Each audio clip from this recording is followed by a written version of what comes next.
정보가 있는 시사 토크쇼 장윤선의 팟짱.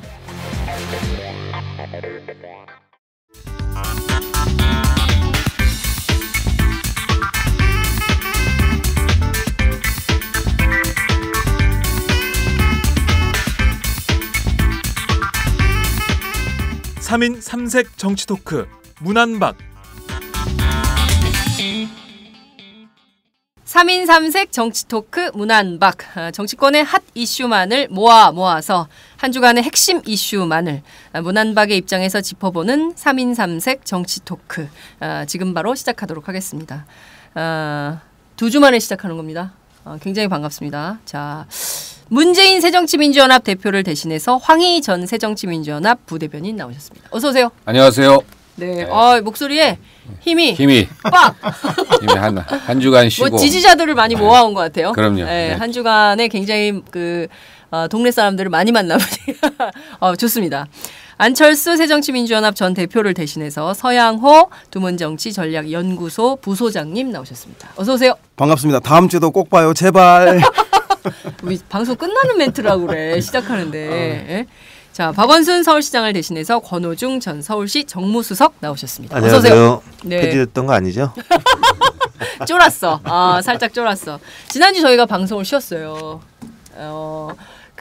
사실 저희가 원래 하려고 했었고 준비를 했었잖아요. 그런데 돌발 변수가 생겼잖아요. 국제교육원 사태. 그러니까 교육부의 국정교과서 비밀 TF 사무실이 발각이 되는 바람에 오마이뉴스 생중계팀이 16시간을 생중계를 했습니다. 아마 저희 방송 때문에 뜬 눈으로 저희 방송 보시고 하셨던 분들이 굉장히 많을 것 같고, 저희가 이렇게 보면 해외에서 반응이 뜨거워요. 길게 방송을 할 때 보면 해외에서 굉장히 응원해 주시는 분들이 밤새 하면 해외에서 뜨겁죠. 시차가 딱 맞으니까. 그래서 그런가? 그런 게 아니라 민족 문제나 조국의 민주화 이런 문제에 대해서 그러니까. 외국인 동포들이 해외 동포들이 우리 해외 동포들을 위해서 박수 한번 치면서 시작할까요? 감사합니다. 어디 에콰도르에서 굉장히 응원 메시지를 완전 반대인데요. 그러니까요. 그런 분들이 되게 많았습니다. 한 주 방송을 쉬니까 저는 사람들이 좋아할 줄 알았어요. 문 닫아라. 그러게 난 폐지해라. 댓글이 없어갖고 그냥 폐지해라. 마음이 그냥 부담이 들던데. 아, 그래요? 그랬더니 회사로 전화가 왔어요. 이럴 거면 왜 시작했냐? 니네 욕 먹어서 안 하는 거지. 니네 이따위 할 거면 애시당초 시작을 하지 말아야지. 욕하려고 기다리고 있었는데. 그러니까 보고 싶은 게 아니라 욕할 대상이 없어져서 그런 거. 욕하려고 욕장전 딱 하고 있는데 방송을 쉬어. 뭐 하는 거냐 이런 비판이 많았어요. 한 주간 댓글이 없으니까 서양호 부소장님 좀 괜찮으셨죠? 네, 뭐 그냥 잠 편히 잤고요. 근데 우리가 방송을 안 하니까 문안박이 잘 되는 것 같아요. 박 시장님이 한 번은 문재인 대표 모셔다가 일자리 행사를 하시고, 또 지난주에는 또 주말에 안철수 대표 불러서도. 아니 그때 우리가 여기서 제안한 거 아니에요? 맞아요, 제안했잖아요. 그렇게 해서 한 거잖아요. 아니 그러니까 우리가 제안했는데 우리가 없으니까 막상 아니야, 잘 되는 우리가 거 아닌가? 제안해서 한 거야. 맞아요? 맞지 않아요? 맞는 것 같습니다. 네. 맞아. 아니 우리가 제안했잖아요. 자신감을 가지세요. 황희 전 부대변인 하신 대로 이런 약간 배에 힘이 들어간 자세를 갖추고 세게 하세요. 비굴하게 하지 말고. 네. 할 말은 하겠습니다. 저희 문안박뿐만 아니라 팟짱을 응원해 주시는 서포터즈들이 계십니다. 광고가 좀 늘었어요. 네. 이 책상 위에 있는 게 이건가요? 일단 드셔. 일단 잡숴. 이게 뭐죠? 잡수세요. 페루의 마카와 한국의 산삼이 만나서 마카산삼. 이거 아무데나 하시면 안 됩니다. 반드시 검색창에 포털 검색창에 영한네이처. 다시 다 같이 따라서 한번 하시겠습니다. 영한네이처. 영한네이처. 야 진짜네. 영한이 뭐예요? 영하다는 거예요? 젊다는? 에? 영하다. 우리 출연료 주는 데 아닙니까? 그렇죠. 이 영한네이처 마카산삼 회사 사장님이 저희한테 출연료를 주고 계세요. 네? 감사한 마음으로 일단 복용. 마카무라 마카. 갑자기 한약 냄새도 나고. 네. 야 진짜 먹는다. 바로 반응이 옵니다. 바로 반응이 오죠. 네, 힘이 납니다. 예. 그 이게 전설 같은 그 약이에요. 좋네. 이게 그 메르스 때 굉장히 효과 보신 분들이 많대요. 이게 굉장히 면역력 증진에 도움을 많이 준다고 하는데요. 느낌이 좋은 느낌. 예, 좋은 느낌이 오죠. 네, 그 뭐 상쾌한데요. 김창수 코리아 연구원 원장님에 따르면 먹는 순간 아니다 김종대 김종대 단장님에 따르면 두 분이 비슷해요 원래 좀. 비슷해요. 예. 먹는 순간 이게 온몸에 흡수되면서 느낌이 좋다 그러는데 권오중 수석은 어때요? 환 하나가 목에 걸려서 잘 안 넘어가네요. 좋을 것 같습니다. 네. 하여튼 그 영한네이처 마카산삼 여러분 기억해 주시고요. 음주 전에 먹는 것도 있어. 그러니까 잦은 음주로 고통받으시는 세 분 아니에요. 정치하시려면. 예. 그렇죠. 늘 주머니 속에 들고 다니시면서 장복하시기 바랍니다.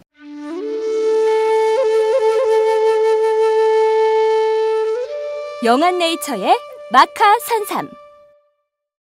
공중파 텔레비전에도 없고 인터넷 배너 광고 하나 없지만 팟캐스트 좀 들어봤다 하는 분들은 다 아는 마카산삼. 진짜 유명해져서 유사 제품도 많아졌습니다. 이젠 마카산삼을 검색하면 너무 많이 나와요. 꼭 영한네이처로 검색해주세요. 팟캐스트에서 듣던 그 마카산삼을 구입할 수 있습니다. 특히 나라 걱정으로 심신이 지친 분들에게 권합니다. 몸에 정말 좋습니다. 내 몸도 나라도 살릴 힘이 납니다. 페루의 마카와 우리나라 산삼, 몸에 좋은 11가지 원료를 모두 하나로 만든 마카 산삼. 마카 녹용과 마카소와 청소년도 있습니다. 1일 2회 공복에 따뜻한 물과 함께 드세요. 영한네이처 마카 산삼. 네, 저도 팥짱 녹음하기 전에 마카산삼을 꼭 챙겨 먹고 있습니다. 자, 중간중간에 PPL이 들어갈 겁니다. 얼마 받으면 이렇게 해주는 거예요? 네? 자세하게 여기. 네? 얼마 받으면 이렇게 해주는 아니 거예요? 일단 저희 이 팥짱처럼 열악한 방송을 후원해주는 서포터즈라는 것 자체만으로도 저희는 근데 감사드리고요. 진짜 이런 분들이 있어요. 예. 성의 있게 광고를 해주시는 것 같아요. 네, 네. 그렇죠. 네. 예. 늘 이런 분들이 함께 해주시기 때문에 팥짱이 가능하다 이런 말씀을 좀 드릴 수 있을 것 같습니다. 자, 한번 얘기를 좀 본격적으로 얘기를 해보도록 하죠. 오늘이 바로 국정교과서 행정예고 마지막 날입니다. 사흘 뒤에는 확정고시가 내려집니다. 국정교과서 관련해서 문안박이 아니야. 문심천 연대로 꽤 광범위한 반대운동을 조직했다고 볼 수 있나요? 여중생들이 열심히 했나? 여하튼 지금까지 쭉 교과서 전국이 오고 있는 건데요. 이번 주가 어쨌든 최대 분수령이 될 거다라는 게 기자들의 분석입니다. 어떻게 보세요? 뭐 일단 행정고시가 11월 5일이니까 네. 그 정부가 행정 예고를 하는 이유는 사전에 이렇게 예고를 통해서 찬반을 충분히 의견을 수렴하기 위해서 예고를 한 제도를 두고 고시 제도를 두는 건데 뭐 오마이뉴스가 단독으로 17시간 동안 생방송 인터뷰한 것처럼 16시간 네. 생방송 진행한 것처럼 정부는 이미 국민들의 의견을 들을 준비가 안 돼 있었던 거죠. 이미 비밀 테이프를 만들어서 강행 의사를 가지고 쭉 추진해왔던 게 지난번 그 해화동 비밀 아지트에서 발각이 됐고 이미 뭐 그 오래전부터 대통령의 언급 이전에도 김무성 대표가 지난 그 교섭단체 대표 연설에서도 이런 얘기들을 해왔기 때문에 정부 여당에서는 오래전부터 이 내용을 준비해온 게 아니었나 그런 생각을 지울 수 없었는데 그것을 확인해 준 게 바로 지난번 비밀 아지트 사건이 아니었나.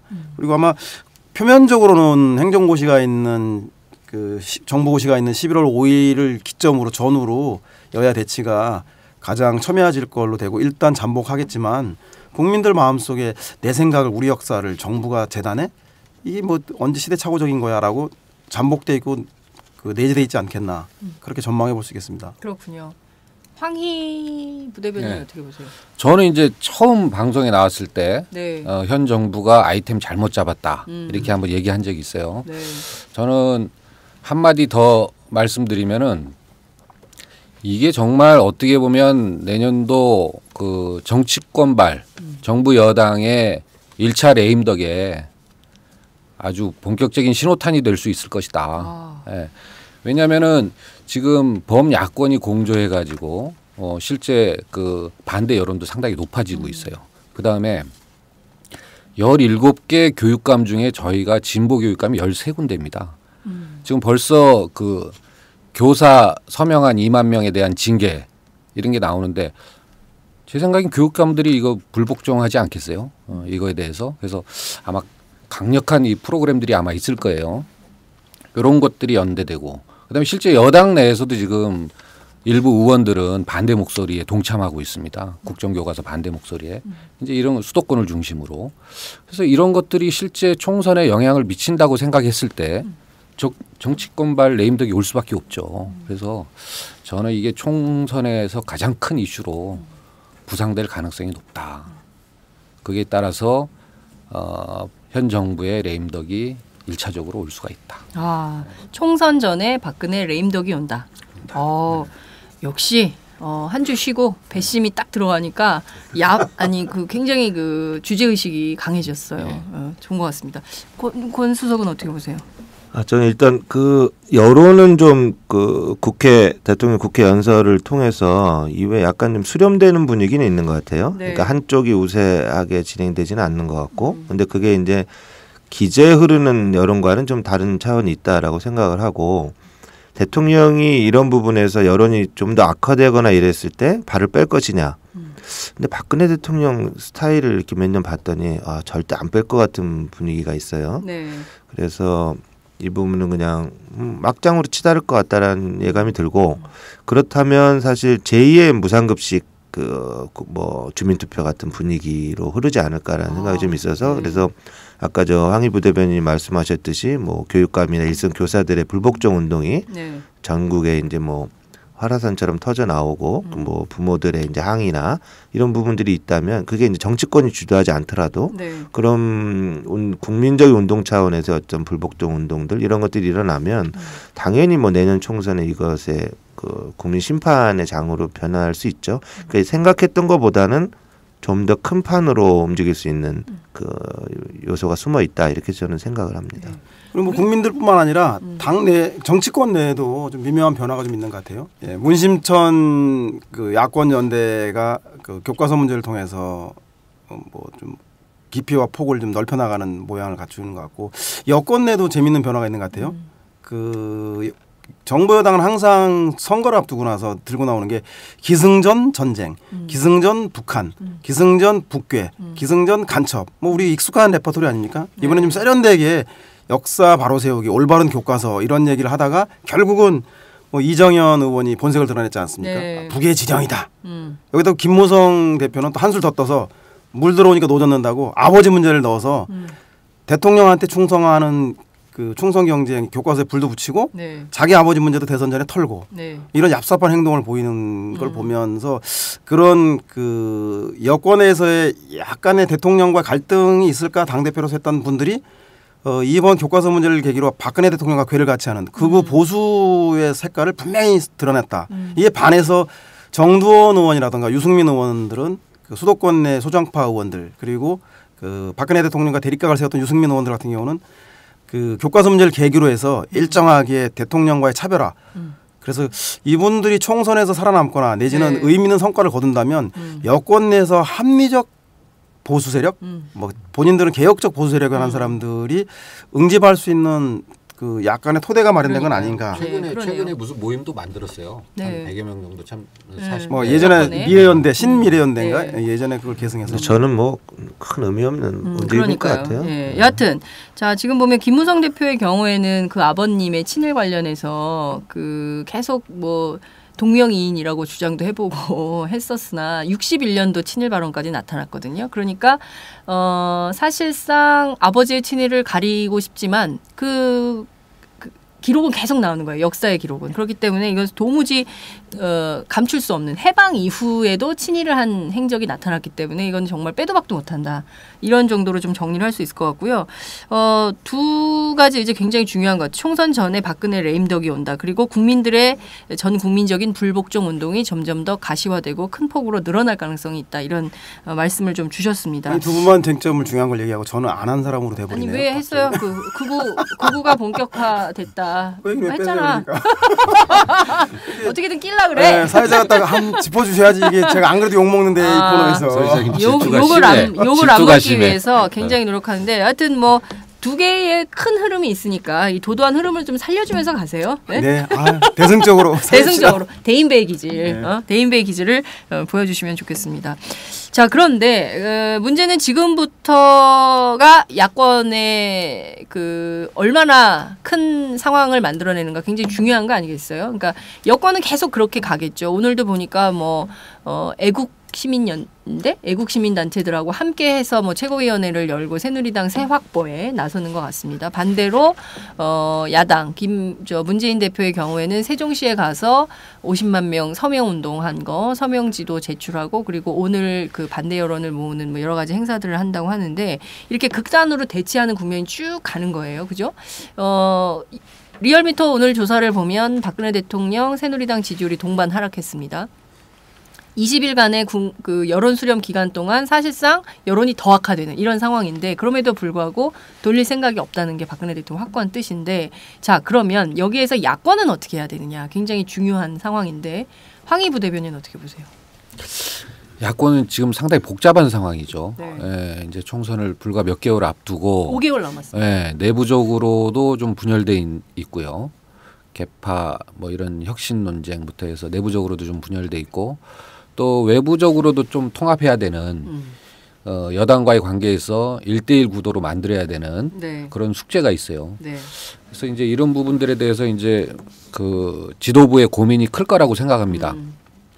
그래서 최근에 이제 문심천 해서 정의당과 그다음에 천정배 의원 그 아직 신당 출연을 안 했으니까요. 네. 대체로 그 광주 지역에서 한 20-30% 지지율이 나오는 걸로 제가 알고 있어요. 그러니까 뭔가 민주당 새정치민주연합에 대해서 실망한 정확한 세력들이 존재하는 거죠. 호남 지역에 호남 지역 내 여론조사를 돌려보면 20-30%가 나온다. 그 정도로 나오는 걸로 제가 들었습니다. 그래서 이제 실제 이 천정배 근데 실제 그 20-30%가 천정배 의원이 주도하는 그 신당의 총선에서 결과로 나올지는 그거는 사실 좀 의문이에요. 그러나 현재의 여론으로는 그런 움직임들이 있다. 현상들이 있다라고 볼 수 있고요. 그다음에 이제 정의당도 지금 최근 뭐 3+1 해가지고 몸집을 지금 불리고 있습니다. 네. 그래서 3일날 이제 그 진보 진영이 이제 연대하는 네. 그래서 실제 외부와의 그 통합하는 또는 연대하는 부분들은 제가 보면 이렇게 좀 진행되는 부분들이 있는 것 같아요. 네. 근데 이제 문제는 뭐냐면 이제 내부에 대한 결속의 부분입니다. 이제 이런 부분들이 좀 아쉽습니다.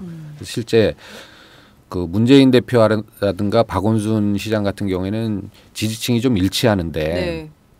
그 안철수 대표와는 지지층을 좀 달리하고 있잖아요. 그래서 실제 문박과 그다음에 안 대표의 지지층이 좀 다르기 때문에 그래서 이제 저희도 이런 방송을 하는 건데 네. 문안박의 연대가 그래서 중요한 거거든요. 네, 그래서 실제 이런 내부의 결속과 외부의 또 연대 이 두 가지 과제를 안고 있는 것 같습니다. 불과 5개월 남겨놓고. 그렇군요. 지금 보면 지지층이 문박하고 안이 좀 갈리고 그리고 내부에 막 여러 가지 복잡한 사정들을 좀 얘기를 해주셨는데요. 그 얘기는 조금 좀 두 번째 주제로 넘어가서 하도록 하고요. 그 전에 지금부터 좀 드라이브를 강력하게 더 걸어서 세게 가야 되냐 아니면 지금 예산 정국이고 이제 국회 마지막으로 가고 있는데 민생을 챙겨야 되느냐 뭐 두 가지 길. 그러니까 예컨대 뭡니까 김무성 대표는 이제 교과세계 그만하고 이제 확정고시 나고 그러면 끝나는 건데 사실상 뭘 그렇게 또 떠드냐 그러지 말고 그냥 민생으로 가자. 교과세기 그만하자 이런 주장인데 그럼 야권은 그렇게 가야 되느냐 아니면 교과서 계속해야 되느냐 어떻게 해야 되느냐 뭐 이런 고민들이 있을 수 있잖아요. 일단 권오중 수석부터 먼저 할게요. 김무성 대표를 비롯한 이제 새누리당 쪽에서의 그런 명분 이런 네. 것들이 작지는 않죠. 네. 일견 보면 뭐 그 말도 맞는 것 네. 같다는 느낌이 있을 수 있으니까. 근데 그래서 저는 그 어쨌든 싸움이라는 것은 어떤 식으로 전개해서 어떤 성과를 남기느냐 그게 싸움이 이기든 지든 간에 네. 남는 것이 있으면 그 성공한 것이라고 보는데 그러면 어떤 것을 남길 것인가라는 것에 대한 고민이 좀 있어야 될 것 같아요. 네. 그래서 그게 내부의 단합으로 남든 아니면 총선의 어떤 귀중한 자원으로 남든 아니면 실질적으로 뭐 이겨버리든 그걸 꺾을 수 있다면 그렇죠. 그럼 세 가지 전망들을 해봤을 때 어떤 것이 가장 근접하냐라고 했을 때 저는 총선을 대비한 내부의 단합, 그 내외부의 단합 아까 우리 저 황희 부대변인 얘기하셨듯이 네. 내부의 분열과 외부의 분열 이런 부분들이 단합돼서 내년 총선 전국을 야권의 어떤 분위기로 몰고 나가는 이런 식의 결과만 있다면 네. 저는 뭐 성공했다고 보는데 실질적으로 그 국정화를 무력화시키지 못한다 하더라도 네, 네. 근데 그 전법으로 보면 근데 이게 단순히 정치권이 막 떠든다고 해도 될 것이냐 저는 그렇지 않다고 보고 네.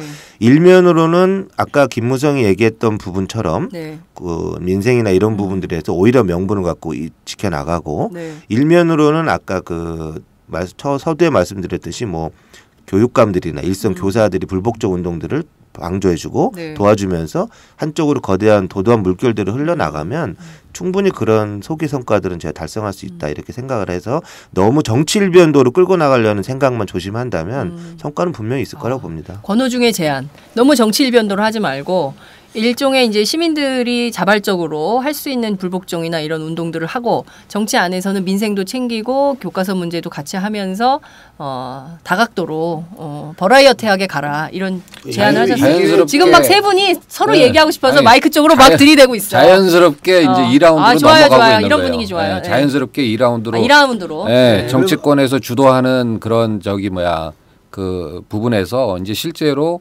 그 일선 그 학생들이 이제 방학이잖아요. 네. 방학이고 특히 좀 더 다녀야 돼, 2달. 물론 이제 그런데 실제 학생들 참여가 아주 높아지고 있거든요. 네. 그다음에 그 교육감들한테 이제 이런 것들이 넘어가면서 실제 2라운드 양상으로 벌어질 것이다. 그래서 그러면서 이제 정치권은 실제로 문 대표가 지난번에도 한번 이거를 좀 그 연기하자, 네. 연기하고 민생에 치중하자라고 했는데 이거를 이런 한 10분, 15분 만에 거절해 버렸잖아요. 네. 이제 이런 것들이 또 오히려 거꾸로 다시 비수로 돌아올 것이다. 네, 그렇군요. 지금 보면 그 쇠고기, 무상급식, 교과서 이게 세 개가 트렌드가 좀 비슷한 트렌드로 가고 있는 것 같아요. 자, 서영호 부소장님. 저는 뭐 그 권오중 수석 말에 동의하고요. 네. 그 심상정 대표가 어제 정의당 그 100일 100일 기념 기자회견에서 대표 취임 100일 예, 기념. 대표 취임 죄송합니다. 장담 네. 오래전에 했죠. 네. 그래서 거기서 뭐 교과서 문제와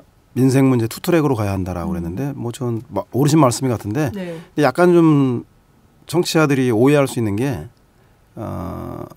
그 평면적으로 보면 교과서 문제하고 민생 문제하고 이렇게 민생을 하면 국민 중심, 국민이 관심이 있고 교과서 하면 정치 중심 이렇게 영역별로 평면적으로 나눠지는 것 같은데 실제로는 저는 뭐 그것이 아니라 네. 두 가지 다가 중요한 것이죠. 다만 그 싸움을 해 나갈 때 교과서 문제를 그 정치권에서 해야 될 문제하고 그리고 또 진보적 진영에서 해야 될 문제 그리고 국정화에 반대하는 분도 있지 않습니까? 네. 이승만이 건국의 아버지든 뭐 독재자든 간에 우리 진보나 보수나 입장이 명확하지만 또 그 둘 다 공과가 있다라고 생각하고 입장을 유보하는 사람도 있는데 그분들조차도 새누리당의 일부 의원들조차도 국정화가 답은 아니다라고 하기 때문에 즉 그 역사의 정체성을 세우려고 하는 분들도 자기 목소리를 내되 정치권에서는 국민들의 저변을 넓히기 위한 국정화 반대를 통해서 그 새누리당을 포위 고립 선멸을 해야 되겠죠. 네. 그 소수로 만들고 다수파로 문동권 용어 만들어서. 나왔어요. 포위 고립 선멸. 네. 굉장히 그래서 오랜만에 듭니다. 80년대 이후 처음 듣는 말입니다. 예. 아니 이거 뭐 일상적으로 쓰는 그래요? 예, 용어 아닙니까? 친구 중에서 말 안 듣는 놈 있으면 친구들끼리 짜서 포위 고립 선멸. 부부싸움에도 그렇군요. 부인이 말 안 예. 들으면 장모하고 연대해서 이게 포위 고립해서 장모하고 연대해서 예, 부인을 처제들도 다 네, 장악하고 그렇군요. 해서 예, 그런 그렇군요. 아무튼 그래서 교과서 싸움도 인생이 정치야. 교과서 문제도 제가 보기엔 충분히 국민과 함께 할 수 있는 공감대 폭을 넓힐 수 있는 거고 마찬가지로 민생 영역도 그 저는 국민들의 서민들의 전세값이라든가 그렇습니다. 일자리 취업 문제라든가 네. 뭐 이런 것들 이번 그 국회에서 다뤄야 되겠고 또 한편으로는 이번 재보선 결과에서 그 이런 좋은 조건에 불구하고 국민들이 정부 여당의 독선적인 그 교과서 그 국정화에 대해서 반대하는 여론이 압도적임에도 불구하고 재보선 결과가 그 야당의 참패로 드러나지 않았습니까? 네. 물론 뭐 지방선거 중심이어서 그 부분이 그 전체 비중을 결정짓는다 할 수는 없지만 그래도 좀 수도권과 호남에서의 참패에 대해서는 특히 정의당하고 무소속에 밀려서 3등을 한 곳이 전남 신안하고 인천 부평에 드러난 것처럼 네. 야당 내부에서의 문제는 여당이 이렇게 실정을 하고 있음에도 불구하고 나아지지 않는 걸 보면 저는 어쩌면 민생의 문제하고 그리고 교과서 문제, 네. 그다음에 당 내부 혁신, 야당은 지금 무엇 하나 소홀히 할 데가 없이 그러네요. 좀 입체적이고 다방면으로 다각화해서 대신에 그 관점을 좀 당내에 있는 진보적인 사람이라던가 또 그 진영의 논리로서 풀 게 아니라 네. 개파의 시각이 아니라 보다 더 국민적인과 함께 할 수 있는 민생, 교과서 문제, 당내 혁신을 해나가는 것이 필요하다. 올바르지 않겠는가. 알겠습니다. 지금 보니까 교과서와 민생 문제 양면 전술, 투트랙 전술로 가라라고 저희가 새정치민주연합 지도부에게 권고하고 있는 거예요. 그죠? 뭐 이렇게 볼 수 있을 것 같고요. 특히 전월세 문제나 비정규직 문제나 이제 골목상권 관련 박근혜 대통령 자꾸 뭐 그 이번에 안 하면 큰일 날 것처럼 주장하시는 경제 관련 법안들 이런 것들도 다 까보면 사실 내용적으로는 특정 재벌 대기업을 옹호하는 법안들이기 때문에 이런 것들은 기필코 야당이 막아주고 정말 민생에 요구되는 법안들을 반드시 통과시키는 방향으로 정치를 해야 된다. 그렇죠. 경제 살리는데 왜 노동개혁만 얘기하고 예. 그 재벌개혁이라든가 일감 몰아주기라든가 그 하청 업체에 대해서 불이익을 주는 이런 법들에 대해서는 얘기 안 하는지. 그러니까요. 이해할 수가 없죠. 네, 그러니까 교과서 문제가 네. 제가 보니까 그 야당도 마찬가지고 네. 범야권도 마찬가지고 범야권과 국민과의 관계에 있어서도 네. 실제로 연대하고 통합할 수 있는 그런 계기들을 던져주는 것 같아요. 네. 근데 그러다 보니까 이제 실제로 과제가 선명하게 남는 거잖아요. 특히 제1야당인 새정치민주연합 네, 네. 지도부 입장에서는 네. 선명한 과제가 남는 게 그러면 실제로 이런 것들이 내부에서 어떻게 결속하고 새로운 리더십을 세우느냐 또는 범야권 측면에서 어떻게 연대하고 통합해서 가느냐 네. 이런 것들이 이제 과제로 남기 때문에 네. 실제 숙제는 선명하게 던져졌습니다. 그렇습니다. 그래서 이런 것들을 해결하고 가는 것들이 저는 당 지도부도 이런 것에 대해서 상당히 심사숙고하고 있다고 생각하고 있어요. 중요한 거는 아까 말씀드렸듯이 정치권에서 이 국정화 반대 그 움직임을 갖다가 국민 운동으로 벌일 수 있게끔 하는 어떤 돌파구를 찾아야 된다. 근데 네. 지금 사실 좀 죄송스러운 얘기지만 시민사회 영역에서 그런 구심점을 할 만한 세력이 지금 존재하냐라는 약간의 의문이 있어요. 네. 그런 부분들을 빨리 좀 찾아서 연대시켜주고 모으고 묶어서 정치권에서 보조적인 역할을 해준다면 저는 충분히 이게 길게 가고 들불처럼 번져나갈 수 있다고 보는데 그런 것들 디자인을 잘해야 될 것 같아요. 네. 그냥 단순히 뭐 계기가 오면 뭐 폭발하겠지 이런 그 안이한 생각으로는 되지 않을 것 같고 그 정도로 저쪽이 아주 순진하게 대응한 것 같지는 않고요. 그래서 2단계, 3단계 계속적인 액션들이 저쪽도 있을 텐데 네. 그것에 대비해서 밖에 어떤 근거지들, 국민적인 근거지와 중추들을 만들어내고 그 중추들로 하여금 움직임을 전국적으로 번져나갈 수 있게 하는 그런 노력들이 지금 아주 정교하게 되지 않으면 이것도 또 갑자기 사그라드는 불씨밖에 안 될 것 그러네요. 같다는 그러니까 생각. 지금 보면 야권의 지지자들 저희가 취재를 다녀보면요. 야권의 지지자들이 상당히 큰 열패감에 빠져 있어요. 그러니까 뭘 해도 되는 게 없고 선거만 하면 지고 뭐 이러기 때문에 이 사람들은 좀 약간 힘을 잃었달까 기가 빠졌달까 뭐 이런 느낌을 저희가 취재 현장에서 많이 봤습니다. 예전 같으면 뭐 이러면 와 하고 굉장히 뭐 시청 광장을 꽉 채우고 이래야 되잖아요. 우리의 문법대로 보면. 근데 최근에 야권 지지자들이 그렇게 뭉치지 않는다. 그리고 과거 같으면 뭐 민주노총 이런데 정교조 이런데 세게 붙어야 되는데 그런 것도 좀 기가 빠지고 힘이 빠진 거 아닌가 이런 생각을 좀 하게 되는데요. 그런 차원에서 팟짱이 기를 팍팍 힘을 팍팍 넣어드리려고 하고 있습니다. 저희가 아까 전월세 문제, 비정규직 문제, 뭐 골목상권 관련해서 말씀을 드렸는데요. PPL 하나 또 나가야 돼. 꼼꼼한 디테일이 강한 방송. 저희가 사실 서민들이 제일 많이 이용하는 거예요. 왜 웃어 자꾸 서양호 선배 웃지 마. 착한 콜 서비스가 있어. 착한 콜 생활 서비스, 대리운전, 꽃배달, 퀵 서비스. 배달. 토탈 배달. 토탈 배달. 예, 토탈 배달 되게 좋습니다. 이 착한 콜 쓰시죠? 대리운전 하세요? 해봤습니다. 네. 네, 어디 착한 쓰세요? 콜. 착한 콜 해봤습니다. 회원이세요? 회원이 아니어도 됩니다. 회원이 아니어도 돼요? 예. 그렇군요. 대리운전 어디 쓰세요? 저는 음주를 끊은 관계로 최근에 대리운전 안 한 지가 한 4개월 넘었습니다. 술 좀 드세요. 왜 술을 안 먹어? 에? 체력을 대비해서. 그렇군요. 박근혜 정부와 기나긴 싸움을 준비하고 박근혜 정부하고 기나긴 싸움을 위해서 술을 끈 마카산삼. 자, 대리운전은 1800-9998, 꽃배달은 1800-9222, 퀵서비스는 1800-9668. 빨라요. 아주 빨라요. 그럼 좋아요. 뭐 하나씩 안 하나? 제가 착한 콜 대리운전을 이용해 봤더니 네. 상당히 그 피드백이 좋더라고요. 끝나고 나서 나중에 전화가 와서 당신이 이용한 금액의 일정 부분들을 어디 단체에다 기부를 해줄 테니까 어디를 지정하면 해주겠다 이런 거 연락이 오더라고요. 이야, 훌륭한 회사다. 홈쇼핑 멘트 같은. 홈쇼핑. 이것도 그렇고 약간 좋은 기업, 착한 기업, 착한 기업. 공정무역 뭐 이런 느낌이네요. 예. 1% 나눔 운동을 스스로 실천하는 기업이군요. 저 처음 알았어요. 권오중 수석 때문에. 저도 쓰겠습니다. 저는 술 앞으로 마셔서 부르도록 하겠습니다. 그 꽃배달 이런 거 좋아 우리. 제 생일 얼마 안 남았거든요. 알겠습니다. 그래요? 예, 그 세 분 꽃배달 어떻게 오는지 보게. 전국 어디든 3시간 이내에 배송해 주신대요. 예. 사모님들한테 꽃배달 꼭 해주세요. 빨라요. 좋아요. 아, 감사합니다. 본격 직장인 드라마 공생 대리운전 편. 부장님 가볍게 한잔 하시죠. 나 차 가져왔는데. 아예 착한 콜 대리운전이 있잖아요. 부를 때마다 500원이 기부되는 착한 콜. 딴지가 기부 내역을 검증한 착한 콜 1800-9998 대리운전도 믿고 맡기세요. 꽃배달은 1800-9222 퀵서비스는 1800-9668로 착한 콜 하실 수 있습니다. 꽃배달은 1800-9222 퀵서비스는 1800-9668입니다. 자, 다음 의제를 얘기를 해보도록 하겠습니다.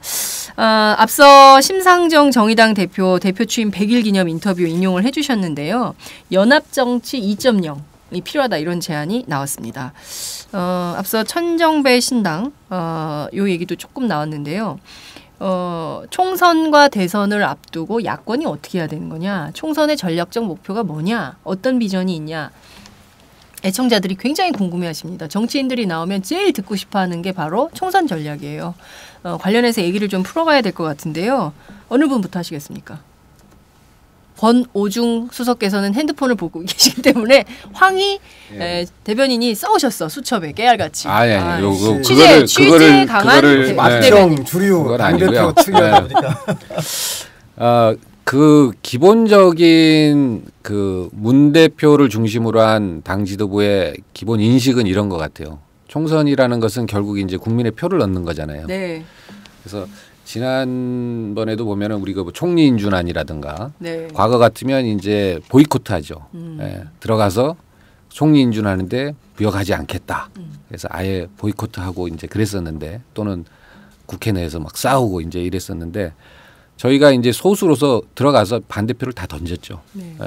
의회 민주주의를 우리가 가진 의석수를 가지고 이제 한 거죠. 그다음에 이제 재보궐선거 저희가 참패했습니다마는 그때 이제 가장 중요한 것은 대표 되자마자 곧바로 이제 공천에 대한 문제가 있었어요. 이제 이런 것들에 대해서도 지더라도 실제 공천은 물밑에서 하지 않고 좀 그 공정한 프로세스를 밟겠다. 이제 이런 게 이제 대표의 생각이었거든요. 네. 이제 이런 것처럼 실제 가지고 있는 권한을 가지고 의회 민주주의 범위에서 이제 모든 걸 지키는 거죠. 그러면서 우리가 이렇게 부족하다, 의석수가, 이런 것을 이제 어필하고, 이제 그러면서 이제 다음 총선에서 이제 그 새정치민주연합은 우리가 과거에 이러했으니 의석수가 더 필요하다, 이런 것을 이제 어필하기 위한 게 이제 기본 전제가 있는 거고요. 그러기 위해서는 이제 실제 그런 표를 받기 위해서는 야권이 연대하고 통합하고 결속하는 이런 부분들에 대한 숙제가 남아 있어서 그것을 또 충실하게 수행하고 있는 것으로 지금 알고 있습니다. 그래서 지도부 입장에서는 나름 상당한 일관성과 원칙을 가지고 지금 대응하고 있는 거거든요. 예. 정말 대변인 같았어요. 욕이죠. 써온 대로 촘촘히 이거 아니, 취재해 오신 대로 잘 읽어주셔서 감사드리고요. 진짜 이게 문안박의 입장에서 한번 얘기를 해볼 필요가 있어요. 문안박의 입장에서 총선 전략 뭐냐. 일단 안철수 전 대표 측 굉장히 궁금하거든요. 무슨 생각이십니까 요새? 저는 일단은 안철수 대표도 이제 좀 결심을 해야 될 때가 아닌가. 뭐냐면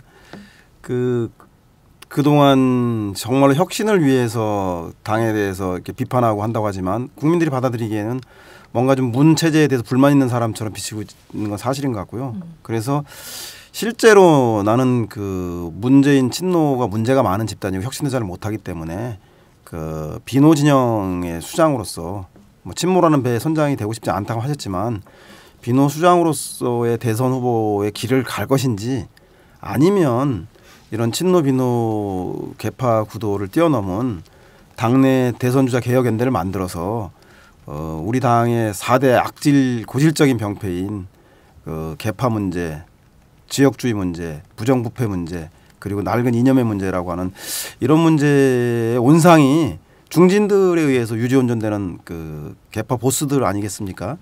그래서 그분들과 그 한판 대결을 벌일 것인지, 즉 대선 주자 개혁연대로 문한박 연대에 문의할 때까지 문의 성의를 보고 기다리겠다가 아니라 일 주체로 주역으로 뛰어들든가, 아니면 난 문은 문제가 많은 사람인 것 같아서 그 비노들 연합해서 문하고 당당히 겨뤄서 경쟁하겠다라고 해야 될지. 왜냐하면 총선이 이제 불과 6개월도 채 안 남았기 때문에 네. 이제 12월이면 공직 그 후보자들 평가위원회도 구성되고 해서 지금 활동에 들어가기 때문에 길어야 뭐 12월 전에는 뭔가 어떤 구도로 총선을 치를 것인지, 중진들이 원하는 총선 선대위로 중진들 유지 구조로 갈 것인지, 아니면 뭐 문한박이 결심해서 새로운 체제를 만들 것인지, 아니면 그 비노들이 주장하는, 일각에서 주장하는 문 사퇴 이후에 뭐 새로운 전당대회를 하자고 하는 분도 있고 문 사퇴를 기정사실화하는 길로 갈 것인지에 대해서 이제 안 대표도 이제 결정을 해야 될 때가 아닌가. 중요 발언 나왔습니다. 굉장히 목소리 톤은 낮았지만 발언의 수위는 굉장히 높았어요. 과연 이 얘기를 듣고 안철수 대표가 뭐라고 할지 얼굴 빨개지지 않을까 이런 생각이. 요새 전화 안 한 지 오래됐죠. 네, 뭐 그 문한박 연대에 대해서 그 문 대표가 혁신에 대해서 반응을 좀 보일 때 아마 네. 오늘 전화 올 거예요. 아니, 희망스크럼 방송 열심히 들어요, 저희 방송. 네. 안철수 대표가 정말 팟짱 들으세요. 네. 네, 저한테 그런 얘기를 가끔 하세요. 잘 듣고 있다. 아니 뭐 여러분한테 밝히지 못하게 또 대화가 오고 가는데 여기 다 그래요? 얘기하지 못하겠고. 다 얘기하세요. 뭘 다 얘기 못해. 빨리 얘기해.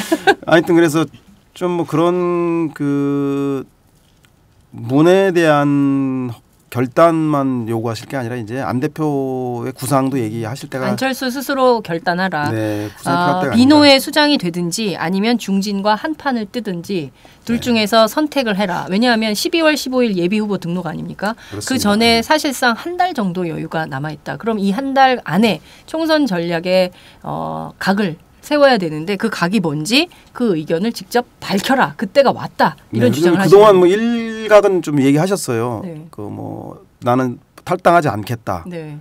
그러니까 난파하는 배에 선장이 되지 않겠다. 즉 비노 개파의 수장이 되지 않겠다. 뭐 이런 뜻이고. 네. 또 그 희망스크럼 문 대표가 제안하는 거에 대해서 내용도 없이 그냥 사진 찍기용으로 들러리는 쓰지 않겠다. 네. 그리고 혁신을 이렇게 얘기하는데 문 대표가 답이 없다. 네. 문하고 그러니까 혁신만 된다면 문하고 함께할 용의도 있다라는 것에 대한 간접적 표현이죠. 그래서 애들러로 이렇게 얘기하셨는데 그 안 대표 성정상 합리적이고 이게 좀 중립적으로 또 애들러도 표현하다 보니까 그 지지자들도 그렇고 야권 내에 있는 많은 분들이 뭐 안 대표의 도대체 스탠스가 뭐냐. 네. 그래서 많은 분들이 이거 비노로 돌아선 거 아니냐라고 오해하는 분도 많으신 것 같고. 네. 그래서 뭐 이제는 좀 분명하게 메시지를 강하게 문재인 대표나 혁신을 얘기할 때 강한 것처럼 당신의 총선 전망에 대한 얘기를 이 대목에서 한 가지만 질문을 드릴게요. 지난주에 12.8 재보선 선거 결과 나오자마자 두 명이 멘트를 했어요. 하나는 박지원 전 원내대표고 하나는 안철수 대표인데 문재인 책임론을 제기했거든요. 그런 거는 어떻게 보세요? 제가 볼 때 근데 약간 좀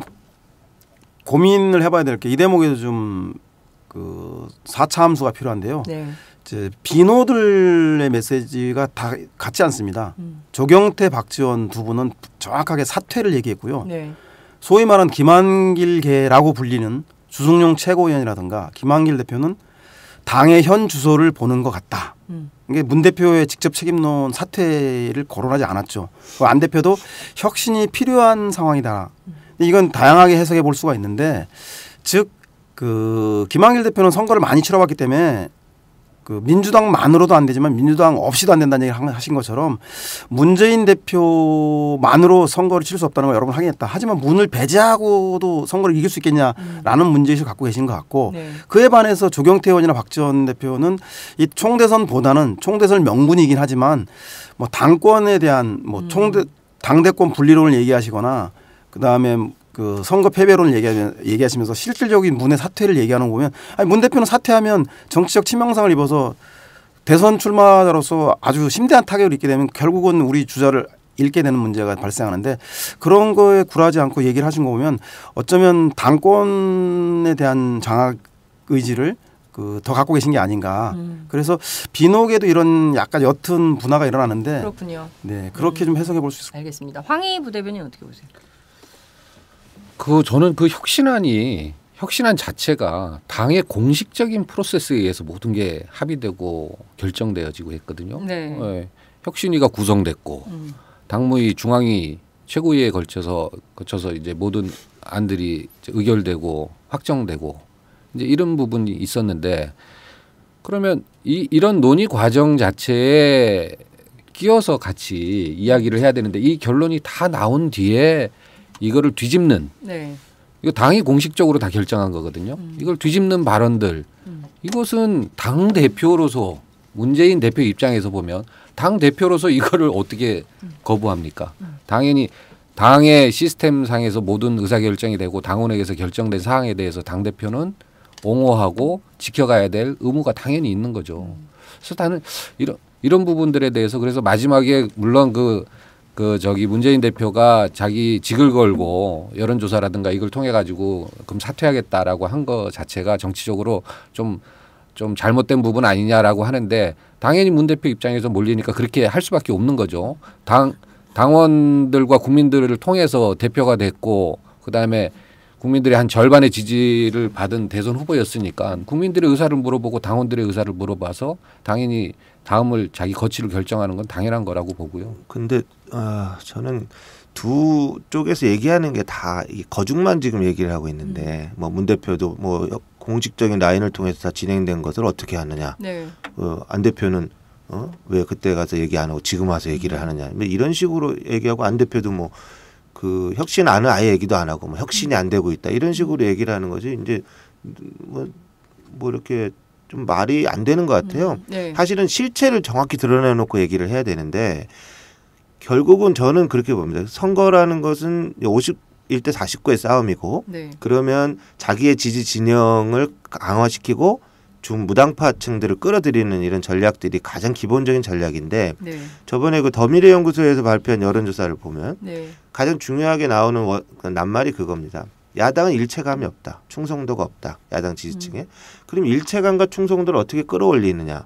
저는 거기에 핵심 키워드가 있다고 보는데 일체감과 충성도의 가장 중요한 게 주자의 주자. 네. 어떤 사람들이 미래 집권을 할 수 있을 것이냐. 그럼 지금 야당의 지지율을 퍼센테이지로 분류해 보면 결국 박원순 죄송합니다. 먼저 얘기해서 문재인, 안철수, 박원순 성함이 드러난 거야. 이런 세 분의 전체 지지율을 합치면 야당 지지율 정도 되는 거거든요. 네. 솔직히 말하면. 그렇죠. 그러면 이 세 명에 대한 기대감과 누구를 더 좋아하든 간에 이 세 명이 어쨌든 이 당을 이끌어가고 이 당의 어떤 미래를 가져올 것이다라는 기대감들이 당원이든 지지층이든 있는 것인데 이 셋의 역할들이 주어지지 않고 안철수 쪽에서는 왜 문 대표 혼자 독자적으로 가는지 문 대표는 안철수는 왜 나 안 도와주고 왜 저 옆에서 이렇게 삐딱스러운 말만 하는지 박원순 시장은 할 일이 없으니까 가만히 보고 있고 이런 식으로 돼서는 안 된다라는 거죠. 네. 그래서 말을 하려면 진솔하고 정확하게 네. 지점을 얘기를 해야지 서로 간에 뭐 액면 그대로 갔는데 왜 나한테 이러냐 이런 식으로 하는 것은 투정밖에 안 되거든요. 그래서 저는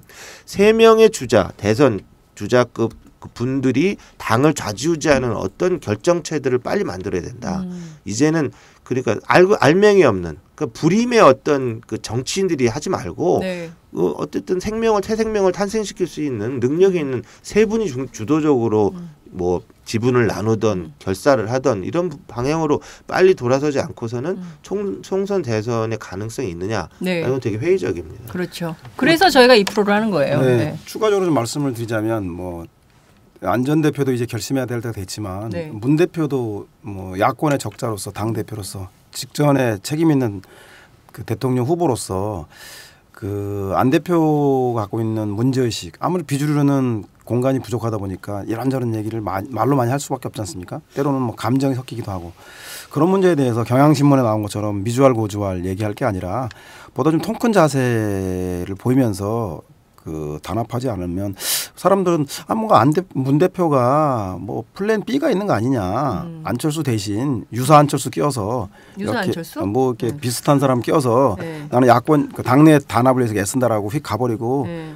그 개문발차라는 핑계로 아는 뭐 올래 먹고 말래 마라 따고 배짱이다 이런 듯한 느낌으로 사람들이 오해할 수도 있으니 문 대표보다 더 적극적인 그런 게 필요하고요. 한 가지 재미나는 것은 추석 때 갤럽 여론조사 결과 추석 민심 조사해봤더니 다음번 총선에서 누구를 찍겠냐고 했을 때 그 여당을 계속 지지하겠다가 36%, 여당을 견제하기 위해서 야권을 찍겠다는 게 42%였습니다. 부동층을 보면 이게 또 15% 이상 차이가 더 벌어진단 말이죠. 그래서 확실히 국민들은 그 균형 감각 때문이든 여당 독주에 대한 견제 심리 때문이든 이렇게 야권을 지지할 준비가 되어 있는데 야당이 그 사람들이 좋아서 찍는 게 아니라 견제 심리로 총선 때 국민들이 야당한테 이렇게 한번 은혜를 베풀면 국민들은 대선 때는 그 은혜를 우리가 해줬으니까 니네가 갚아라고 아주 냉혹하게 평가를 하는 사람이 아주 높습니다. 그래서 이번 총선이 이렇게 좋은 국민들의 조건과 상황이라면 문재인, 안철수, 박원순 지지율 합치면 아까 권오중 수석이 얘기했지만 43% 5% 되지 않습니까? 네.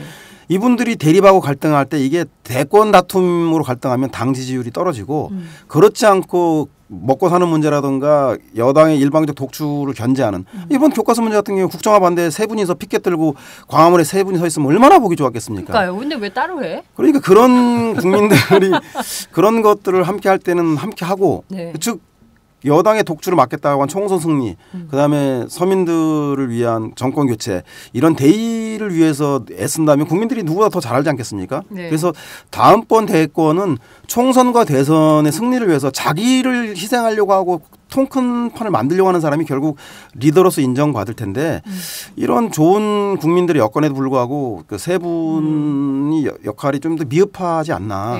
아쉬움이 있네요. 그 황희 부대변인 막 쓰고 계세요. 지금 그 통 크게 하래. 어떻게 빨리 통 크게 해주세요. 실제 아까도 이제 말씀드린 것처럼 분명히 이제 과제는 던져진 것 같아요.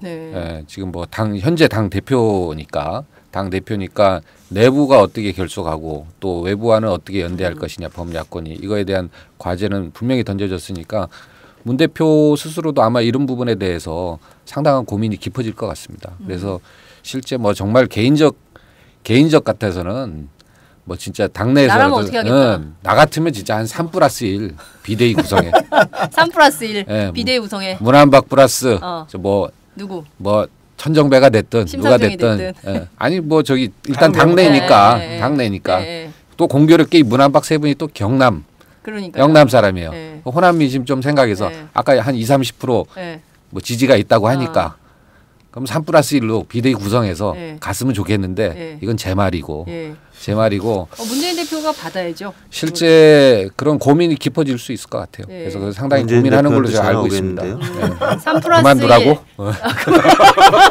너 그만 나가. 너 나와. 저도 뭐 유사한 생각인데 어쨌거나 지금 제일 중요한 거는 그 야당의 지지층들의 일체감들을 빨리 공고해 주는 게 더 중요하다. 뭐 이렇게 산토끼 쫓으러 다니는 것보다는 내부 지지층들의 그 결속력들을 더 강화시키는 게 중요하기 때문에 하루빨리 지금 지지부진한 이런 리더십들을 교체라는 것은 뭐 사퇴 이런 차원이 아니고 어쨌거나 총선이 바로 다가왔기 때문에 조기에 뭐 선대위를 꾸릴 수도 있는 거고 뭐 비대위를 꾸릴 수도 있는 거고 여러 가지 방법은 있을 거라고 보는데 거기에 문한박 3명이 주도적인 역할을 해야 된다는 겁니다. 누구 하나 빠지지 않고. 중요한 말씀 하신 것 같습니다. 문한박 3명이 미래 집권 플랜을 위해서 선대위가 됐든 비대위가 됐든 일단 좀 일체감과 충성도 야권이 결집할 수 있는 세를 결집할 수 있는 하나의 틀을 만들어야 된다. 그래서 11월, 12월 여기 안에서 교과서도 함께 해도 되잖아요. 그렇죠? 교과서 문제, 민생 문제, 뭐 여러 가지 선거 문제 다 모아서 가자. 근데 사실 이거는 심상정 대표도 이미 제안한 거였거든요. 그 지도자 회의라는 틀 속에서 세 가지를 가자. 그래서 진보 쪽에서는 이런 얘기를 해요. 패키지 딜을 하자. 그래서 선거제도 어느 순간 다 없어져 버렸어요. 지금 완전히 의제가 실종돼 버렸는데요. 사실 지금 선거구 획정도 안 되고 있는 상황이잖아요. 그래서 권역별 비례대표 문제 어떻게 할 거냐 이런 문제들까지 포함해서 포괄적으로 좀 의제를 모아서 가자 이런 주장들이 진보 쪽에서 나오고 있거든요. 그런 것들을 받아서 어떻게 가는 게 좋겠다고 보세요? 뭐 제가 보기엔 뭐 그렇죠. 그 일단 여당이 정치개혁 특위라든가 협상 응해줘야 되기 때문에 그 관건은 여당의 참석 여부가 달려있지만 여당과 대화 협상하기 이전에 이미 야권 내에서 단일화를 만들어내는 건 의미 있는 진전이라고 보고요. 반드시 필요하고 성사 여부를 실제 법제화를 떠나서 야당도 이게 최소한의 공감대를 만들었다는 건 중요한 것 같습니다. 무엇보다도 정의당도 연합정부를 얘기하는데 네. 사실은 뭐 정의당과 연합정부 이야기는 좀 이따 하더라도 사실 새정치민주연합도 얼마나 의미에는 그 중도 성향과 개혁 세력 진보 세력, 중도 개혁과 진보 개혁 세력의 연합 정당의 성격이 강하죠. 네. 그래서 저는 뭐 이 두 분이 서로 화해할 수 없다라고 지지자들끼리 나눠서 싸울 게 아니라 뭐 미국도 그렇고 유럽도 그렇고 원톤 원칼라 정당은 소수의 연립 정부에 참여하는 그 소수 정파들에 의한 정당이고 네. 대부분 집권을 위한 정당들은 대중 정당, 연합 정당으로 가고 있지 않습니까? 그렇죠. 그래서 저는 실체를 인정해서 그 친노 비논이 주류 비주류 싸울 게 아니라 당내가 정책과 이념을 가지고 그 서로 이렇게 좀 구별 정립해서 예를 들면 뭐 현역 의원들을 유니언샵이라 그러나요? 의무적으로 가입하게 해서 지금 민주정책연구원 같은 거를 네. 뭐 진보정책연구원과 중도정책연구원을 나눠서 네. 의원들이 선택하게 하고 그 의석수만큼의 연구 지원비를 주게 하고 네. 그래서 일자리 문제든 성장 문제든 복지 문제든 간에 그 그룹 정치 그룹 내에서 경쟁해서 네. 정책도 국민 그 당원들에게 물어보고 공직 후보자들도 선출해서 서로 상호 경쟁한다면 좀 대권 주자 당권 주자에 줄 서서 공천권이나 이런 권력 싸움보다는 국민들의 정책 문제에 좀 더 나설 수 있지 않을까. 그래서 좀 당 내에도 좀 이렇게 기왕 문재인 안철수 두 분이 경쟁한다면 저는 안 대표는 좀 중도 진영을 대표하는 정책 라인을 좀 더 공고히 하고 그 당내에 있는 의원들 모으고 당 밖에 있는 외연도 확대해 나가고 그런 취지에서 뭐 문재인 대표는 당내 진보 진영을 모아서 그리고 당 밖에 있는 진보 진영 연대해서 경쟁하는 체제로 되고 나서 좀 그렇게 당이 정리된다면 그 정의당과의 연대 문제도 좀 연합 문제도 수월해질 수 있다. 않을까. 예. 말씀하신 대로 가치, 이념, 정책을 가지고 서로 경쟁하는 그런 정치가 된다면 우리 국민들이 정말 다 박수 칠 거예요. 그리고 정치 무관심층 저는 없어질 거라고 봅니다. 전부 다 정치에 자기 일상과 관련된 문제이기 때문에 누가 정치를 외면하겠어요. 그런 생각이 좀 드는데요. 다른 분들은 어떻게 생각하세요? 뭐 좋은 말씀입니다.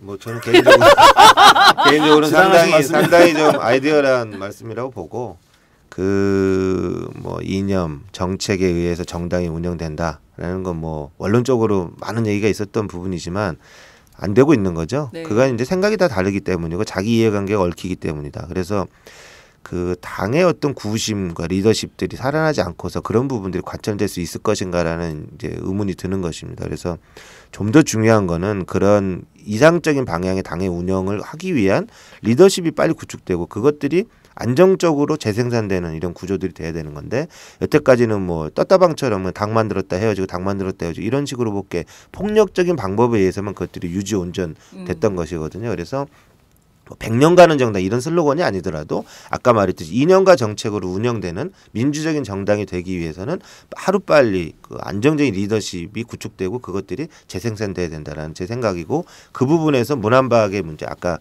제 서두에서 얘기 드렸듯이 솥단지가 세 발로밖에 지탱할 수 없듯이 이 세 발이 있는데 왜 자꾸 한 발로만 쓰려고 하느냐. 산발이 정치. 예, 산발이 또는 정족지세라고 하는 거죠.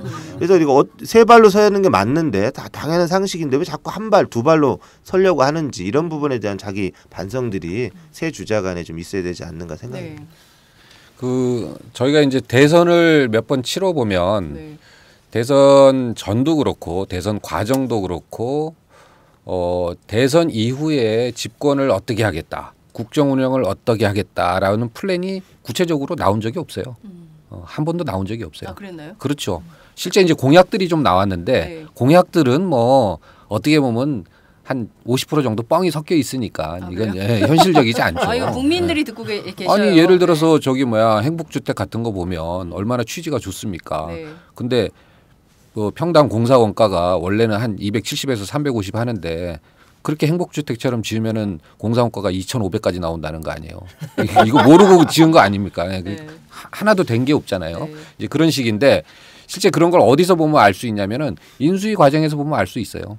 인수위 과정이면 얼마나 이게 날림으로 되고 공약 자체가 얼마나 공약 자체가 그렇고 허무한가? 국정을 어떻게 플랜을 그 인수위 내에서 못 짭니다. 정부 행정조직조차도 바꾸지 못하는 그 기관이기 때문에. 그렇기 때문에. 그래서 실제 심상정 대표가 그 제안하는 그런 연대, 네. 장기적 안목을 두고 연합정부, 연합정부 대선을 기점으로 해서 총선부터 그런 프로세스를 서서히 밟아가자라는 이런 것은 상당히 고민하고 디테일하게 검토해볼 필요가 있는 우리 사회에 실제로 이런 과정들을 한 번도 겪은 적이 없기 때문에 되게 의미 있는 연대가 될 수 있고 과정이 될 수 있다. 한 말씀만 드리면 사실 심상정 대표 얘기한 연합 정치 연합 정부라는 거는 궁극적으로 보면 결국 헌정을 바꿔야 되는 거죠.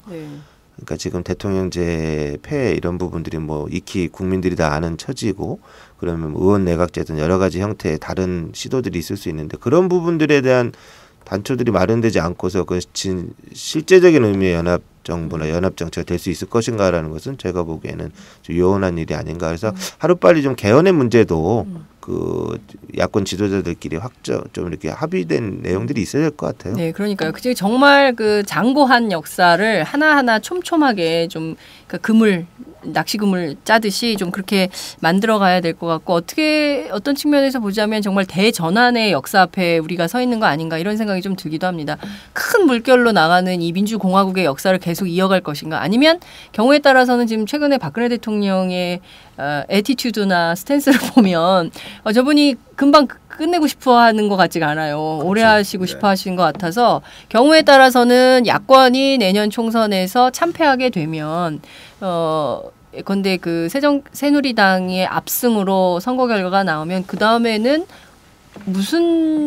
어떤 일이 우리를 기다리고 있을지 저는 그렇게까지는 안 보고요. 왜냐하면 그 새정기민주연합이 막 못한다고 해서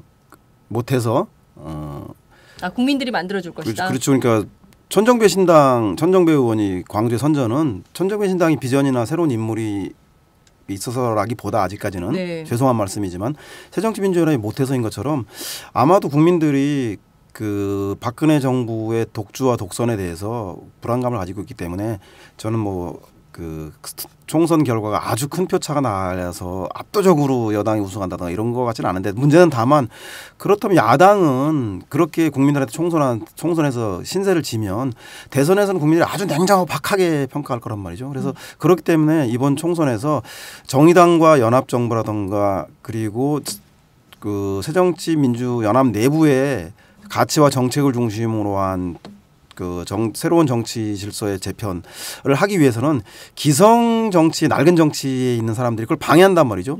가치와 정책으로 가는 것보다는 줄서기 정치 패권을 유지하기 위해서 개파 정치를 온전시킬 거기 때문에 저는 문재인, 안철수, 박원순 이 세 분이 그 기성 정치가 문제 있다고 국민들이 불러서 다 정치에 기성 정치가 누구 얘기하는 거예요? 중진 얘기하는 거예요? 중진 낡은 정치인들이죠. 정확하게 표현해 주세요. 왜냐하면 박원순도 단지 기성 정치인이에요. 이름을 다 열거하시다가 이름을 다 열거를 하세요. 척하면 삼천리고 툭하면 호박 떨어진 소리고 누구 죽이는 걸 보려는 거야 지금. 그래서 인간관계 다 끊어놓으려고. 저는 문한박이 대선주자 개혁연대를 분명히 해서 대선주자 개혁연대. 그리고 그걸 통해서 당내 낡은 정치를 청산하는 과정에서 권오중석이 얘기했던 리더십을 구축한다면 저는 정의당과 연대뿐만 아니라 당내 가치와 정책을 중심한 연대도 이 과정에서 그 리더십이 생기지 않을까. 오늘 굉장히 중요한 그 워딩들이 계속 나오고 있습니다. 대선주자 개혁연대. 아무래도 격주를 해야 될까 봐요. 낡은 정치. 내 말이. 굉장히 그 중요한 발언입니다. 대선주자 개혁연대로 중진들과의 어떤 그 낡은 정치하고 결별하는 선언을 하고 새로운 정치의 새판짜기를 본격화하면 당내에서부터 그런 정치가 시작되면 정의당 등 새로운 그 진보 진영과의 연대도 훨씬 더 수월하게 진행될 수 있을 것 같아요. 문제는 공천인 것 같아요. 어떻게 공천하느냐. 지금 그 20%를 날리기 위한 공천 작업이 진행 중에 있잖아요. 그렇죠? 문측 어떻게 되고 있습니까? 지금 평가위원회 다 구성됐고, 그래서 그 20%를 날리기 위한 그 작업이 진행 중인데, 실제 여기에 대한 반발들이 워낙 강할 것 같아요. 지금 보면 날아가는 20%가 그렇죠. 그렇겠죠. 미리 알지. 살짝 흘려봐 여기서. 아이고 무슨 말? 저는 평가위원이 누군지도 잘 모르니까 사실. 그래서 과거 이제 지난번에 그 혁신위가 구성돼 가지고 공천이라든가 여러 가지 당의 개혁 문제들이 이제 쭉 진행되는 프로세스가 한번 중간에 좀 끊긴 지금 느낌이 좀 있는 것 같아요. 그래서 이런 것들을 다시 좀 살려서 연장하고 그걸 다시 중심 과제로 놓고 네. 우리 안 대표님도 얘기하는 것처럼 당의 혁신이 우선돼야 이제 모든 것들이 또 원만하게 해결된다라는 것처럼 실제 이제 이런 것들이 좀 그 20%의 공정함이 국민들한테 인정받을 수 있어야 될 것 같아요. 저는 네. 그 문 대표 그러니까 지금 현재 당권을 가지고 계신 문 대표 측에서 좀 순진하게 생각해서 저기 들어가면 이제 그 공천 국면 그러니까 선거 국면으로 가버리면 이제 말들이 수그러들 것이다 생각하시는 건지 모르겠는데 결국 그것도 권위가 있어야지 먹히는 거거든요. 네. 그 20%가 그러니까 공정하다라는 기준은 권위에 그렇습니다. 의해서인 거지. 네. 그게 뭐 절대적인 공정이라는 게 네. 있겠습니까? 사람이 하는 일인데 네. 그래서 저는 그 권위를 어떻게 획득할 것인가. 또 하고 나서는 아무 말 없다 끝나서 그건 잘못됐다 또 이런 사람들 나오고 네. 자기 문제에 대해서는 막 빚어 나올 그렇죠. 거거든요. 거품 불만을 물겠죠, 거품 이제. 물고. 네. 근데 그런 것들조차가 진압이 될 수 있으려면 권위가 있어야 된다. 그 권위를 누가 줄 것이냐. 네. 지지자들이 줘야죠. 네. 그 지지자들은 누굴 보고 줄 것이냐. 그 누구라는 겁니다. 근데 그게 문 대표 혼자서 그 가질 수 있냐. 저는 지금 현재적 상황으로는 굉장히 어렵다. 네, 그래서 저도 권수석이 점점 예리해져 가는데요. 네. 다음번에 내년에 좋은 소식 있을 것 같아요. 저도 절차적 약을 파네, 약을 팔아. 절차적 민주주의가 갖는 함정이 있는 것 같아요. 그러니까 정치 아닙니까 정치? 네. 지난번 4.29 재보선 때 문 대표가 경선에 의해서 뽑혀졌기 때문에 공정했다라고 하는데 뭐 선거 패배로 이어진 게 사실은 뭐 특정 계파 후보가 결과적으로 그 총선 후보가 되었다라는 것 때문에 당력이 총력 집중하지 못한 측면도 간과할 수 없거든요. 네. 김무성 대표만 해도 이번에 그 처남이 그 공천 신청을 강남 4구에다 했더니 그 공천을 관리할 여당의 대표가 그런 불공정 시비에 휘말리지 않겠냐 우려가 있는 것처럼 제가 볼 때는 이번에 그 단순하게 20% 평가위원 그 공직 후보 현역 평가위원회 위원들에게 맡겨둘 게 아니라 그 문 대표가 정확하게 이 문제에 대한 저는 뭐 정치라고 생각합니다. 합리적인 점수에 의해서 그 속가내는 획일적 20%가 아니라 구체적 방향을 가지고 있는 그 낡은 정치 당내 문제를 해결하기 위한 정확한 방향을 갖는 그런 좀 현역에 대한 평가들을 문대인 대표의 리더십으로 하는 것이 그 결과가 좋든 안 좋든 간에 그 책임 또한 그 공 또한 문 대표의 것이 되지 않을까. 그 힘은 저는 바로 국민들이 문한박에게 기대했던 새로운 정치 변화를 원하는 그 힘이 커지는 거에 비례해서 저는 공천의 그 20% 평가 물갈이도 같이 커지지 않겠나.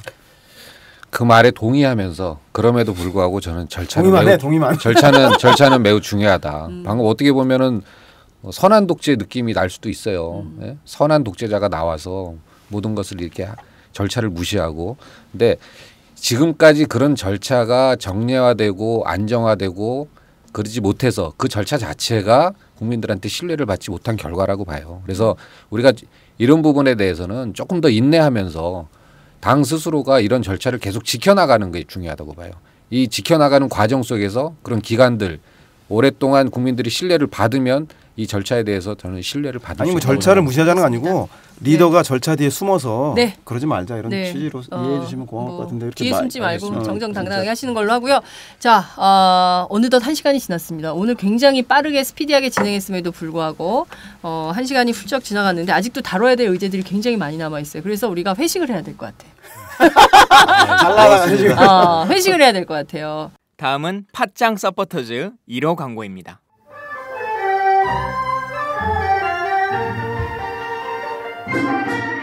양꼬치집에 대한 모든 편견을 깼다. 풍무 양꼬치. 착한 가격, 품격 있는 공간. 국내외 유명인들도 자주 찾는 풍무 양꼬치. 나는 그 집 양갈비가 훨씬 맛있던데.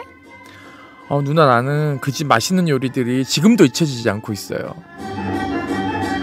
단체석이 많아 모임하기 좋은 곳. 풍무 양꼬치.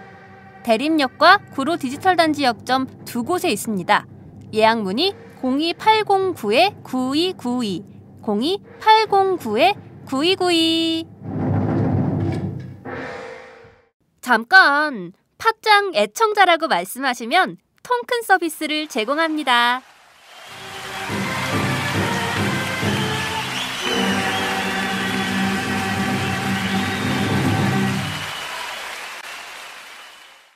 회식은 팥짱 제 1호 서포터즈가 있습니다. 풍무양꼬치. PPL 들어갑니다. 예. 풍무양꼬치. 여러분 양고기 드셔보셨어요? 좋아요. 양고기 좋아하세요? 그렇다면 여러분 곁에 풍무양꼬치가 있습니다. 풍무양꼬치는요. 구로 디지털 역점, 대림역점 두 군데 있는데요. 사장님이 가시면 팥짱 듣고 왔어요? 하시면 바로 아니 제 후배가 정말 그냥 조직원 DC? 에? 조직원 DC. 아니 팥짱 듣고 왔다고 딱 말씀하시면 그 바로 저기 서비스가 나가는데요. 서비스가 뭐 대충 무슨 새우깡 이런 게 아니에요. 예, 굉장히 질 좋은. 제 후배의 경우에는 전복을 먹었대요. 전복이 나왔대요. 너무 편파적인 거 아니야 이거? 진짜예요. 방송을 거기서 한번 해야 되는 거 아니에요? 방송을 거기서 한번 할게요. 근데 욕 먹을까 봐. 네, 하여튼 저희가 방송도 거기서 몇 차례 했어요. 이제 앞으로도 할 텐데요. 한번 가서 하시죠. 알겠습니다. 방송도 하고 좋습니다. 양고기도 먹고 좋죠. 일석이조. 직장 회식도 좋지만 가족과 함께 하면 더 좋습니다. 아니 무슨 유행어 뽑으려고 그러는 것 같아. 이 뭐 거의 저기 예능인으로. 저도 PPL로 들어오지 않을까요? 좋아요, 빨라요. PPL 협찬을 지금 바라고 이러는 거죠? 서영호 부소자가 이제 정치에서 예능 쪽으로 발을 바꿔야 될 것 같아요. 예. 자, 오늘 말씀 정말 잘 들었습니다. 다음 주 기대됩니다. 다음 주에 또 뵙겠습니다. 고맙습니다. 고맙습니다. 다음 주에 봐요, 제발.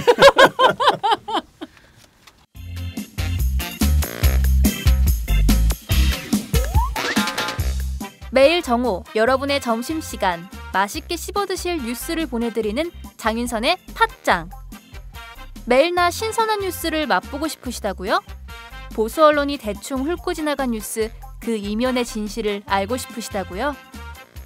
그렇다면 여러분의 곁에 장윤선의 팥짱이 있습니다. 좋아요와 구독하기로 응원해주세요. 포털사이트 검색창에서 장윤선의 팥짱을 치거나 모바일 앱스토어에서 팥빵 클릭 후 장윤선의 팥짱을 들러주세요. 요거 재밌네 할 때는 과감하게 좋아요를 눌러주세요. 여러분의 꼼꼼한 사랑이 팥짱을 키웁니다. 장윤선의 팥짱, 애청자 여러분, 좋아요와 구독하기 꼭 부탁드립니다.